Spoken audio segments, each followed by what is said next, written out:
পটলের দোরমা বানানোর জন্য পটলগুলোকে ছিলে খুব ভালোভাবে ধুয়ে নিয়েছি। তারপর চামচের সাহায্যে ভেতর থেকে বীজগুলোকে বার করে নিয়েছি। এবার ওই বীজগুলোকে মিক্সিং জারের মধ্যে নিয়ে পেস্ট করে নিয়েছি। তারপর একটা পেঁয়াজ, টমেটো, আদা, রসুন আর কাঁচা লঙ্কাকে পেস্ট করে নিয়েছি। এবার কড়াইয়ে তেল গরম করে পটলগুলোকে লবণ আর হলুদ দিয়ে হাই ফ্লেমে ভেজে নিয়েছি। হাই ফ্লেমে না ভাজলে পটলের খোলা ভাবটা থাকবে না। তারপর তুলে নিয়ে ওই তেলেই গোটা জিরের ফোড়ন দিয়ে আদা কুচি, রসুন কুচি আর পেঁয়াজ কুচি দিয়ে একটু নাড়াচাড়া করে ভেজে নিয়েছি। তার মধ্যে দিয়ে দিয়েছি হলুদ গুঁড়ো, লঙ্কার গুঁড়ো, জিরার গুঁড়ো, ধনিয়ার গুঁড়ো, গরম মশলা গুঁড়ো আর লবণ। এবার একটু নাড়াচাড়া করে নিয়ে পটলের পেস্টটা দিয়ে দিয়েছি।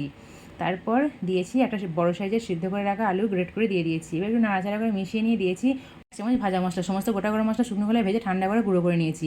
তারপর পুরটা পটলের মধ্যে ভরে রেডি করে নিয়েছি। আর কড়াই তেল গরম করে পেঁয়াজ টমেটোর পেস্টটা দিয়ে দিয়েছি। একটু তেল ছাড়তে শুরু করলে হলুদ, লঙ্কা গুঁড়ো, জিরে গুঁড়ো, ধনিয়ার গুঁড়ো দিয়ে একটু কষিয়ে নেব। তারপর 2 চামচ পরিমাণ টক দই ফেটিয়ে দিয়েছি সামান্য লবণ।